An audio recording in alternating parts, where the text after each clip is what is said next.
In 1425, as the first winter winds swept through King Sejong's capital, master builder Jong Ho faced a problem that had plagued Korean homes for centuries. Traditional Ondol's heated floors with a single flue, scorching near the fire, freezing at the far end. Comfort wasn't shared, it was ranked. And after a disastrous commission years earlier, where uneven heat and leaking smoke worsened an epidemic, Jong Ho became obsessed with fixing the system that had failed those who depended on it. In a cramped Hanyang workshop, he spent 8 relentless years testing clay mixes, stone thicknesses, and miniature smoke channels, searching for a way to make warmth flow evenly beneath an entire room. His breakthrough came with a radical idea, not one flue, but a branching network of interconnected tunnels that slowed, spread, and balanced the heat. But when the king asked him to heat the royal library, a room filled with priceless scrolls, success wouldn't be enough. His creation had to be perfect. How did one builder transform uneven, smoky floors into a flawlessly heated system that would reshape Korean architecture for centuries?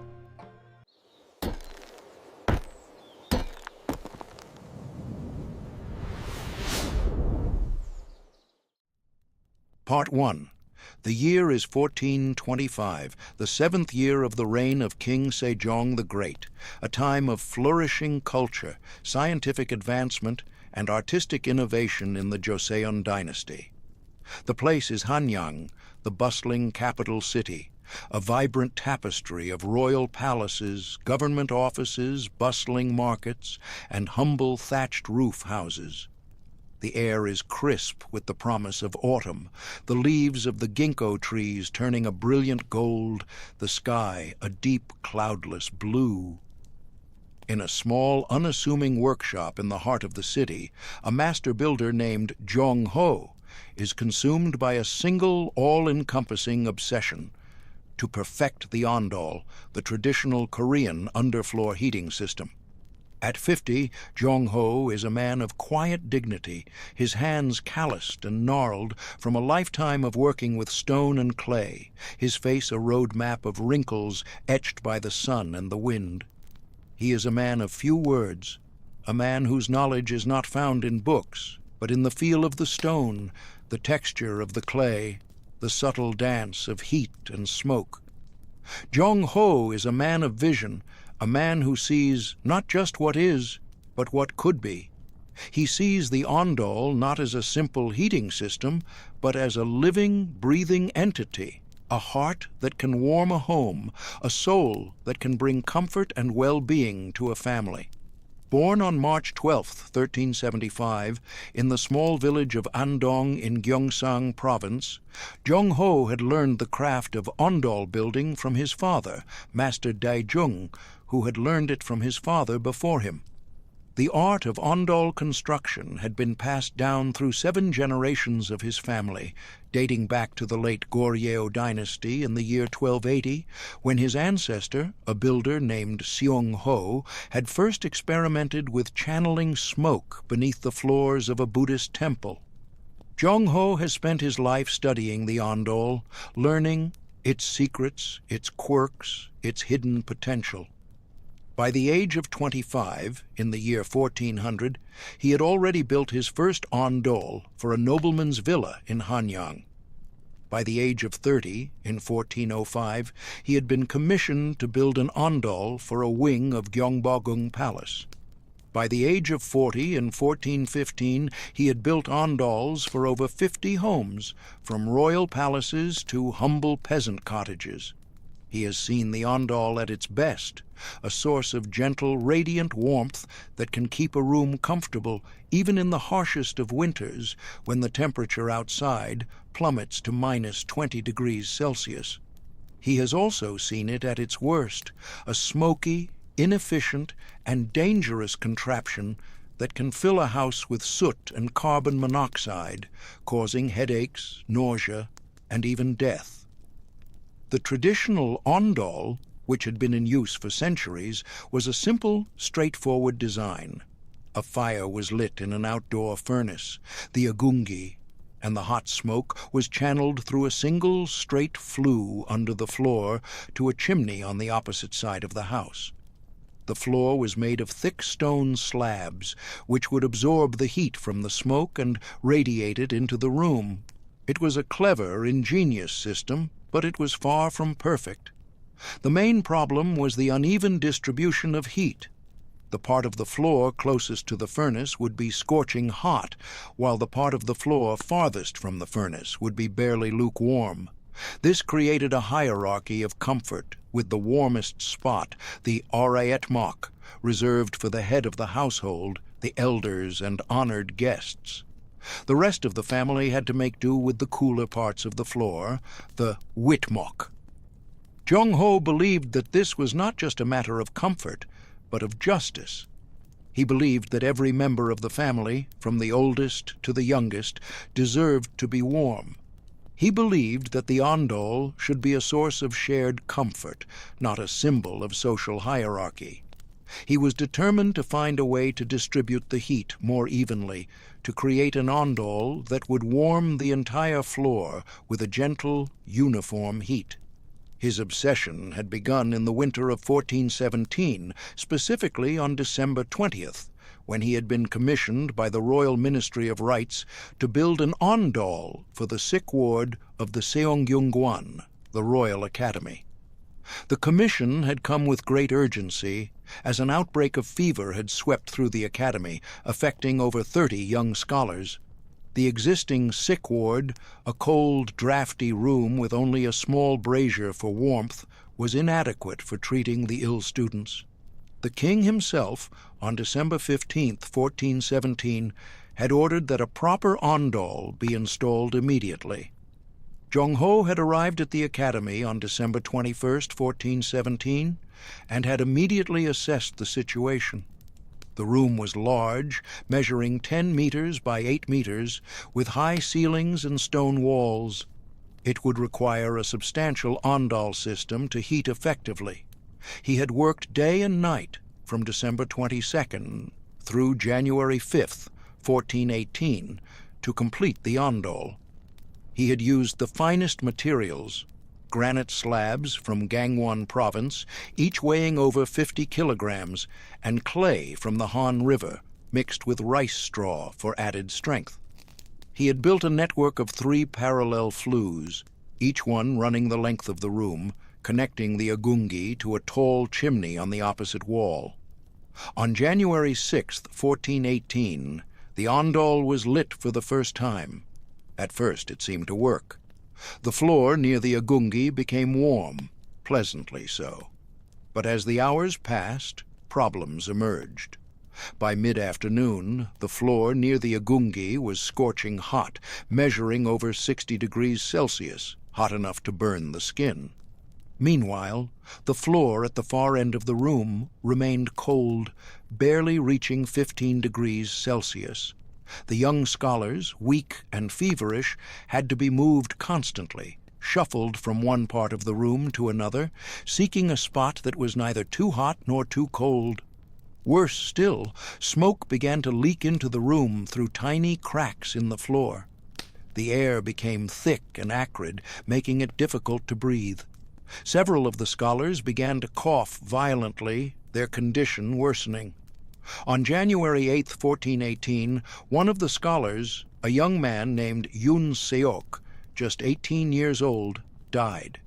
The official cause of death was listed as fever, but Jong-ho knew the truth. The smoke from his Ondol had contributed to the young man's death. He had failed. He had failed to bring comfort to those who needed it most. He had, in fact, made their suffering worse. That failure had haunted him for years. It had become the driving force of his life, the fuel for his obsession.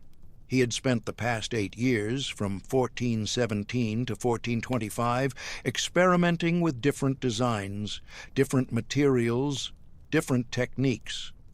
On February 15, 1418, just 1 month after the tragedy at Seongyungwan, he had begun his first experiments.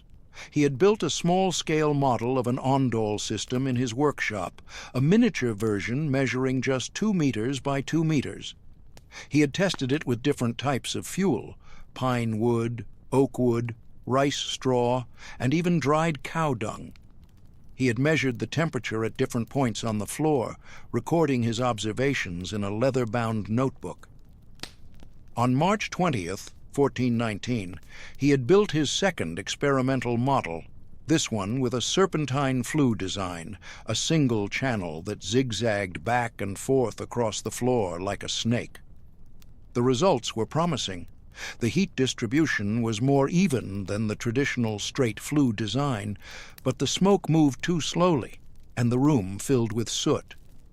On July 10th, 1420, he had built his third model, this one with a radial flue design, with multiple channels radiating out from the agungi like the spokes of a wheel. The heat distribution was excellent, but the construction was too complex, too expensive, too impractical for real-world application. On November 5th, 1421, he had built his fourth model, this one with a network of interconnected channels, a Gore system.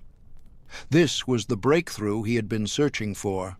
The smoke was distributed evenly across the floor, the heat was uniform, the construction was relatively simple, but there were still problems.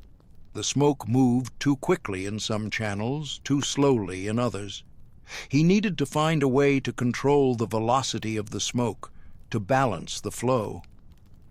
For the next 4 years, from 1421 to 1425, he had refined his design, experimenting with different channel widths, different channel depths, different channel angles. He had tested channels that were 5 centimeters wide, 10 centimeters wide, 15 centimeters wide. He had tested channels that were 3 centimeters deep, 5 centimeters deep, 8 centimeters deep. He had tested channels that were angled at 5 degrees, 10 degrees, 15 degrees. He had filled 5 notebooks with detailed drawings, with precise measurements, with meticulous observations. He had built over 20 small-scale models, each one a refinement of the previous one, each one bringing him closer to his goal. He had discovered that the key to even heat distribution was not in the materials, but in the design of the flues. He had discovered that by creating a network of interconnected flues, a Gore, he could guide the smoke in a more complex, more circuitous path, allowing it to release its heat more slowly and more evenly. He had discovered that by varying the width and the depth of the flues, he could control the velocity of the smoke, ensuring that it would reach every corner of the room before exiting through the chimney. But his ideas were radical, unconventional. They went against centuries of tradition, of established practice. The other builders, the other masters of his craft, dismissed him as a dreamer, a fool, a man who was chasing an impossible dream. They were content with the old ways, with the tried-and-true methods that had been passed down from their ancestors. They were afraid of the new, the unknown, the untested. Even his own son, Min-jun, born on June 8th, 1402, now 23 years old, a young, ambitious builder who had been trained in the traditional ways, was skeptical. Min-jun had apprenticed under his father from the age of 12, learning the craft of Ondol building through years of hard labor and patient observation. By the age of 18, in 1420, he had built his first Ondol on his own, a simple traditional design for a merchant's house in the Jongno district. By the age of 21, in 1423, he had been commissioned to build Ondols for 3 different homes, earning a reputation as a skilled and reliable builder. But Min-jun saw his father's obsession as a waste of time, a distraction from the real work of building houses and earning a living. The family's income had declined significantly over the past 8 years, as Jong-ho had turned down lucrative commissions to focus on his experiments. Min-jun's wife, Su-jin, married on April 15th, 1424, was expecting their first child, due in the spring of 1426. The family needed money, not theories. Min-jun urged his father to abandon his experiments, to return to the old ways, to accept the limitations of the Ondol. On September 20th, 1425, just 3 weeks before the royal commission arrived, Min-jun had confronted his father in the workshop, his voice filled with frustration and anger. "Father, we are running out of money. We are running out of time. You are chasing a dream that will never come true. Please, for the sake of our family, for the sake of your grandson who will be born next year, please stop this madness." But Jong-ho was not deterred. He was a man on a mission, a man with a vision. He was a man who believed that he could make a difference, that he could change the world, one Ondol at a time. And now, as the first chill of winter began to settle over the city, he was ready to put his ideas to the test. He was ready to build an Ondol that would not just warm a room, but warm a family, warm a community, warm a nation. He was ready to build an Ondol that would be a symbol of a new era, an era of innovation, of progress, of shared comfort for all. Part 2. The opportunity to prove his theories came in the form of a royal commission. On October 10th, 1425, a royal messenger arrived at Jong-ho's workshop bearing a scroll sealed with the royal insignia. The scroll was a direct order from King Sejong himself. The king, a man of great vision and a passionate advocate for scientific advancement, had heard of Jong-ho's innovative ideas. He had been intrigued by the possibility of creating a more efficient, more comfortable heating system for the royal palace. The commission was for a new Ondol for the king's private library, a large, spacious room filled with thousands of precious scrolls and books. The library was a place of quiet contemplation, a sanctuary for the king's scholarly pursuits. But it was also a cold, drafty room, difficult to heat with the traditional Ondol. The king was concerned that the cold, damp air would damage the precious scrolls, and that the smoke from the Ondol would discolor the delicate paper. This was the chance that Jong-ho had been waiting for. It was a chance to prove his theories, to silence his critics, to show the world what was possible. But it was also a daunting, terrifying challenge. The stakes were impossibly high. If he succeeded, he would be hailed as a hero, a master builder of unparalleled skill and vision. If he failed, he would be disgraced, his reputation ruined, his life's work turned to ashes. Jong-ho accepted the commission with a mixture of excitement and trepidation. He spent the next few days in a fever of preparation. He reviewed his notes, his drawings, his calculations. He selected his materials with the utmost care.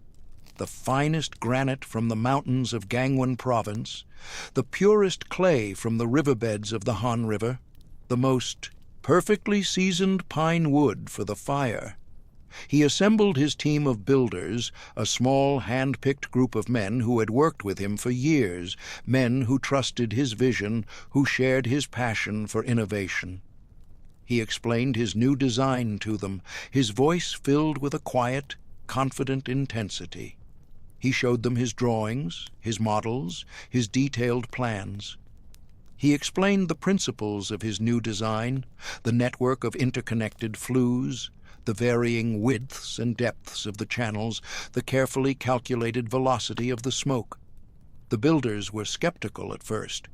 They had never seen an Ondol built like this before. They were accustomed to the old ways, to the simple, straightforward design of the traditional Ondol. But as Jong-ho explained his ideas, as he showed them the logic, the science, the elegant simplicity of his new design, their skepticism began to fade. They began to see the genius of his vision, the beauty of his creation. On October 20th, 1425, the work began. The first task was to excavate the floor of the library, a process that took 3 days.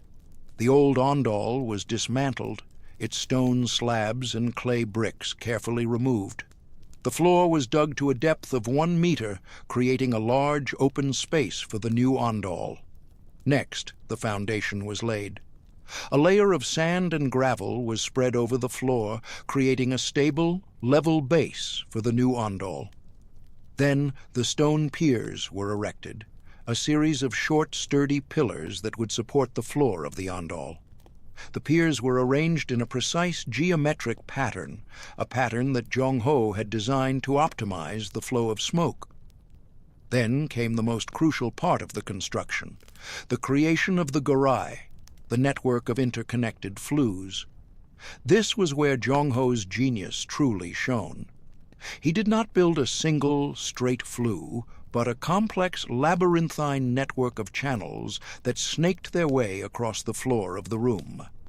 The work began on October 25, 1425, at precisely 7 a.m., when the first light of dawn illuminated the excavated floor. Jong-ho had designed a system of 7 primary channels, each one branching off from a central distribution chamber located directly beneath the agungi.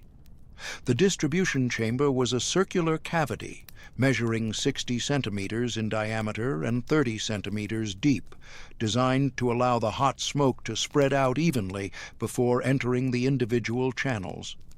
From this central chamber, the 7 channels radiated outward like the tentacles of an octopus, each one following a carefully calculated path across the floor. The channels were of varying widths and depths, a design feature that Jong-ho had perfected through years of experimentation. The channels closest to the furnace, channels 1 through 3, were wide and deep, measuring 15 centimeters wide and 8 centimeters deep. These dimensions allowed the hot, fast-moving smoke, which could reach temperatures of up to 400 degrees Celsius, to spread out and release its initial burst of heat. The channels farther from the furnace, channels 4 through 7, were narrower and shallower, measuring 10 centimeters wide and 5 centimeters deep. These narrower dimensions forced the smoke to slow down, to linger, to release its remaining heat more slowly and more evenly. By the time the smoke reached the end of Channel 7, the farthest point from the furnace, its temperature had dropped to approximately 150 degrees Celsius, still hot enough to warm the floor, but not so hot as to create uncomfortable hot spots. Jong-ho worked with a quiet, focused intensity. He was a man possessed, a man driven by a single, all-consuming passion. He measured every angle, every dimension, with the utmost precision. He supervised every aspect of the construction, from the mixing of the clay to the laying of the stones. He was a conductor leading an orchestra, a painter creating a masterpiece, a poet crafting a verse. The work was slow and painstaking. Each stone had to be cut with precision. Each brick had to be laid with care. The clay had to be mixed to the perfect consistency, a smooth, pliable paste that would seal the gaps between the stones and prevent the smoke from leaking into the room. The work continued for 2 weeks, from dawn until dusk, 6 days a week. The builders worked with a quiet, focused dedication, their movements economical and precise. They were not just building an Ondol, they were creating a work of art, a testament to the power of human ingenuity, a symbol of a new era of innovation. Finally, on November 5, 1425, the gorai was complete. The floor was then covered with thick flat stone slabs, each one carefully cut and fitted to create a smooth, level surface. The gaps between the stones were filled with clay, and the entire floor was covered with a layer of oiled paper, creating an impervious seal that would prevent the smoke from leaking into the room. The final task was to build the chimney, a tall, slender structure that would draw the smoke out of the house. The chimney was built on the opposite side of the room from the furnace, its height carefully calculated to create the perfect draft. A chimney that was too short would not create enough draft, and the smoke would linger in the flues, filling the room with soot and carbon monoxide. A chimney that was too tall would create too much draft, and the smoke would be pulled through the flues too quickly, not allowing enough time for the heat to be absorbed by the floor. On November 10th, 1425, the Ondol was finished. It was a beautiful, elegant structure, a masterpiece of engineering and design. But the real test was yet to come. The real test would be to see if it worked. The real test would be to see if Jong-ho's vision, his dream, his obsession, would become a reality. Part 3. The day of the test arrived on November 15th, 1425, a cold, crisp autumn day. The temperature outside had dropped to -5 degrees Celsius, the first hard freeze of the season. The air was filled with a sense of anticipation, of nervous excitement. The king himself was present, arriving at precisely 10 a.m., along with his retinue of ministers, scholars, and royal guards. Among the distinguished guests were Minister of Rites Yi Jik, born in 1362, now 63 years old, and royal astronomer Jong Cho, born in 1390, now 35 years old. The other master builders were also there, including Master Kang Seok-ju, born in 1370, and Master Park Yon-soo, born in 1378, their faces a mixture of curiosity, skepticism, and envy. Min-jun, Jong-ho's son, stood at the back of the crowd, his arms crossed, his expression unreadable. Jong-ho stood before the agungi, the furnace, his heart pounding in his chest. The time was 10:15 a.m. on November 15th, 1425.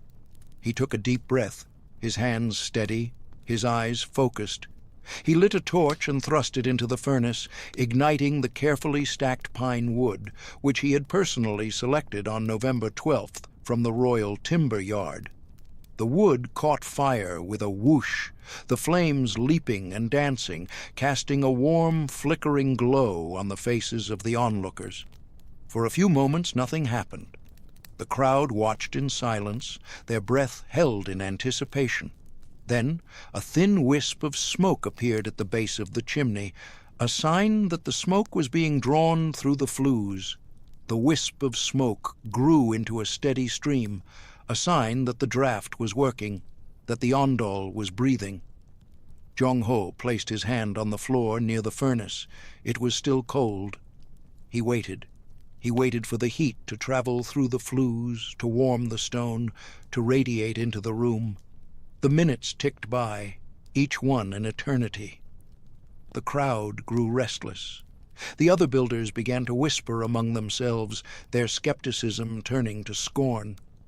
Min-jun's face was a mask of disappointment. Jong-ho's heart sank. He had failed. His grand experiment, his life's work, was a failure. He had disgraced himself, his family, his king. He closed his eyes, unable to bear the shame, the humiliation, the crushing weight of his failure. But then he felt a hand on his shoulder. It was the king. The king's face was not filled with anger, but with a quiet, patient understanding. "A watched pot never boils, Master Jong-ho," the king said, his voice calm and reassuring. "Let us retire to the antechamber and enjoy some tea. We will return in an hour." Jong-ho was stunned. He had expected to be arrested, to be thrown into prison, to be stripped of his title and his rank. But the king was giving him a second chance. He was giving him the one thing that he needed most: time. An hour later, at precisely 11:20 a.m. on November 15th, 1425, the king and his retinue returned to the library. The air in the room was noticeably warmer. A gentle, radiant heat was rising from the floor, a heat that was both comforting and invigorating. The king walked across the room, his hand outstretched, his fingers brushing against the surface of the floor. He walked from one end of the room to the other, his expression a mixture of surprise and delight. "It is warm," the king said, his voice filled with wonder. "It is warm everywhere. The heat is perfectly even. There is no aretmok, No Whitmock, there is only warmth." The other builders were stunned into silence. They could not believe what they were seeing, what they were feeling. They had been so sure that Jong-ho's design would fail, that his ideas were the ravings of a madman. But now they were forced to confront the undeniable truth. Jong-ho had succeeded. He had created an Ondol that was not just a heating system, but a work of art, a masterpiece of engineering, a symbol of a new era of innovation. Jong-ho's heart soared. He had done it. He had proven his theories. He had silenced his critics. He had shown the world what was possible. He looked at his son, Min-jun, and saw a look of pride, of admiration, of respect in his eyes. He had not just built an Ondol, he had built a bridge between the old ways and the new, a bridge between a father and a son. But the celebration was short-lived. As the day wore on, a new problem emerged, a problem that Jong-ho had not anticipated. The room was becoming too warm. The gentle, radiant heat that had been so comforting was now becoming oppressive. The air was becoming dry and stuffy. The precious scrolls and books, which had been so carefully preserved, were now in danger of being damaged by the excessive heat. Jong-ho was faced with a new crisis, a new challenge. He had solved the problem of uneven heat distribution, but he had created a new problem, the problem of heat regulation. He had created an Ondol that was too efficient, too powerful, too successful. He had created a monster. He had to find a way to control the heat, to regulate the temperature, to create a balance between warmth and comfort, between preservation and progress. He had to find a way to tame the beast that he had created. The king's life, the precious scrolls, and his own reputation were at stake. Part 4. The crisis in the king's library deepened. The temperature continued to rise, reaching an uncomfortable 28 degrees Celsius by mid-afternoon on November 15th. The air was thick and heavy, the delicate paper of the scrolls beginning to feel brittle to the touch. The king, though impressed by the Ondol's power, was now deeply concerned. The ministers, who had been so quick to praise Jong-ho, now looked at him with suspicion and alarm. The other master builders, their initial awe replaced by a smug sense of vindication, whispered amongst themselves, their schadenfreude barely concealed. Jong-ho was a man in turmoil. He had been so focused on achieving even heat distribution that he had overlooked the crucial element of control. His creation, a marvel of thermal engineering, was now a threat to the very treasures it was meant to protect. He felt the familiar sting of failure, a cold dread that seeped into his bones. He had not just built a faulty Ondol, he had endangered the cultural heritage of his nation. He worked frantically, his mind racing to find a solution. He tried reducing the amount of fuel in the agungi, but the massive thermal mass of the stone floor continued to radiate heat long after the fire had been dampened. On November 16th, he tried partially blocking the chimney to reduce the draft, but this only caused smoke to leak into the room, a far more dangerous problem. The smell of soot filled the air, and the king ordered the library to be evacuated. For 2 days, from November 16th through November 17th, 1425, Jong-ho and his team worked without rest, their faces smudged with soot, their eyes red with exhaustion. On the morning of November 16th at 6 a.m., they had attempted to reduce the fuel load. On the afternoon of November 16th at 3 p.m., they had tried partially blocking the chimney. On the evening of November 17th at 8 p.m., they had experimented with opening windows to cool the room.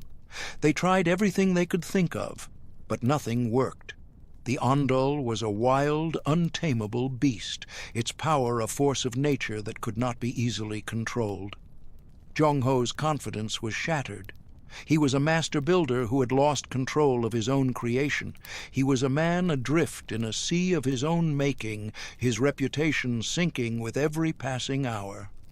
On the evening of November 17th, a dejected Jong-ho sat alone in his workshop, the cold, unfinished models of his Ondol designs mocking him in the dim light of the oil lamp. He was on the verge of admitting defeat, of confessing his failure to the king and accepting his punishment. He had flown too close to the sun, and now his wings were melting. It was then that Min-jun entered the workshop. He had been watching his father's struggle from a distance, his initial skepticism replaced by a growing sense of empathy. He had seen the despair in his father's eyes, the crushing weight of his failure. He had seen a man who had dedicated his life to his craft, a man who had dared to dream of a better way, now brought to his knees by his own ambition. Min-jun did not offer words of comfort, of pity. He offered something far more valuable, a fresh perspective. He had spent the past 2 days not just watching, but thinking, analyzing, applying the traditional knowledge that he had learned from his father, but with a new, critical eye. He had seen the problem not as a failure of design, but as a failure of balance.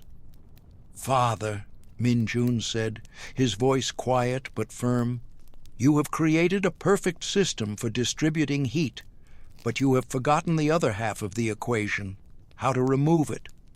The Gorai is a river of fire. You have built the river, but you have not built the dam." Jong-ho looked at his son, his eyes filled with a flicker of hope. He had been so focused on the problem of heat distribution that he had not considered the problem of heat removal.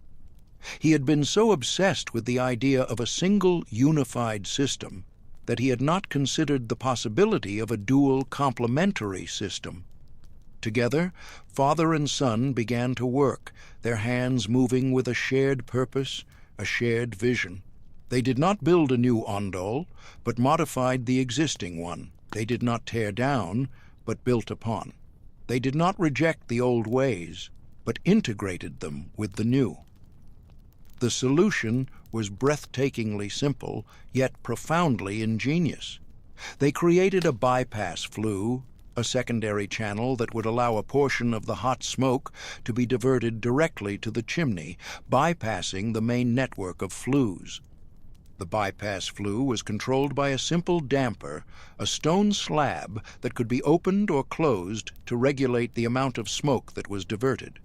By opening the damper, a portion of the hot smoke would be sent directly to the chimney, reducing the amount of heat that was absorbed by the floor. By closing the damper, all of the smoke would be sent through the main network of flues, maximizing the amount of heat that was absorbed by the floor. It was a simple, elegant solution, a solution that gave the user complete control over the temperature of the room. On November 19, 1425, Jong-ho and Min-jun presented their modified design to the king. The king, a man of science and a lover of innovation, was intrigued. He gave them permission to test their new design. The test was a resounding success. The bypass flue worked perfectly. The temperature in the room could be regulated with the utmost precision. The gentle, radiant heat could be maintained at a constant, comfortable level. The precious scrolls and books were safe. The Ondol was no longer a monster, but a tame, obedient servant. Jong-ho had not just saved his reputation, he had created a new paradigm in heating technology. He had created an Ondol that was not just efficient, not just comfortable, but controllable. He had created an Ondol that was not just a work of art, but a work of science. He had created an Ondol that would change the world. Part 5. The winter of 1425-1426 was a turning point in the history of Korean architecture. The story of Jong-ho's revolutionary Ondol, the Ondol that could be controlled with a simple stone damper, spread like wildfire through the capital and beyond. Builders, scholars, and officials from across the kingdom flocked to the royal library to witness the marvel with their own eyes. By the spring of 1426, Jong-ho had received dozens of commissions, from high-ranking ministers to wealthy merchants, all eager to have this new technology in their own homes. Jong-ho, once a humble builder, was now a celebrated master, a national hero. King Sejong, in a public ceremony on April 5, 1426, bestowed upon him the title of Master of the Royal Kiln, a position of great honor and responsibility. But Jong-ho's greatest reward was not the fame or the accolades, but the quiet satisfaction of seeing his vision realized, his life's work validated. His greatest joy was working alongside his son, Min-jun, who was no longer a skeptical apprentice, but a true partner, an innovator in his own right. Together they refined the design, developing new techniques for building the gorai, new materials for the floor, new mechanisms for the damper. Over the next few decades, the controllable Ondol became the standard for all new construction in the Joseon dynasty. By 1430, just 5 years after Jong-ho's breakthrough, over 100 homes in Hanyang had been fitted with the new Ondol system. By 1440, the number had grown to over 500. By 1450, the 25th anniversary of the invention, over 2,000 homes across the kingdom had adopted the new technology. It was installed in palaces, in temples, in the homes of the nobility, and eventually in the homes of the common people. The old, inefficient Ondol, with its scorching aretmok and chilly witmok, became a relic of the past. The new Ondol, with its even, controllable heat, became a symbol of a new era of comfort, of equality, of shared warmth for all. The impact on Korean society was profound. The Ondol, once a symbol of social hierarchy, became a symbol of shared comfort. Families no longer had to compete for the warmest spot on the floor. The elderly and the sick no longer had to suffer through the long, harsh winters. The Ondol became a unifying force, a source of comfort for all members of society, regardless of their social status. The impact of Jong-ho's invention extended far beyond the borders of Korea. In the 16th century, during the Imjin War, Japanese soldiers who had experienced the comfort of the Ondol in Korea brought the concept back to Japan, where it influenced the development of the kotatsu, a heated table that is still a common feature in Japanese homes today. In the 19th century, Western missionaries and diplomats who had lived in Korea wrote about the Ondol in their letters and journals, introducing the concept of underfloor heating to the Western world. In the early 20th century, the famous American architect Frank Lloyd Wright, while working on the Imperial Hotel in Tokyo, was introduced to the Ondol by a Japanese associate who had lived in Korea. Wright was so impressed by the efficiency and comfort of the system that he incorporated the principle of radiant floor heating into his own designs, most notably in the Jacobs House, built in 1936, which is considered the first example of a Usonian house. Wright's adoption of radiant floor heating helped to popularize the concept in the United States and around the world, and today, underfloor heating is a common feature in modern homes, a direct descendant of the ancient Korean Ondol. Jong-ho's legacy lived on, not just in the warm floors of Korean homes, but in the spirit of innovation, of progress, of a relentless pursuit of a better way. His story became a legend, a tale told to generations of young builders, a story of a man who had dared to challenge tradition, to question the old ways, to dream of a future where warmth was not a luxury, but a right. He had not just built a better Ondol, he had built a better world, a world where every family could gather together in the cold of winter, their feet warm, their hearts full, their spirits lifted by the gentle, radiant heat of a perfectly even floor. In the year 1450, on the 25th anniversary of the unveiling of his great invention, an elderly Jong-ho, his hair now white as snow, his hands gnarled with age, stood once again in the king's library. The room was filled with young scholars, their faces bright with the promise of a new generation. The air was warm and comfortable, the precious scrolls and books safe and sound. He placed his hand on the floor, the same floor that he had built with his own hands a quarter of a century ago.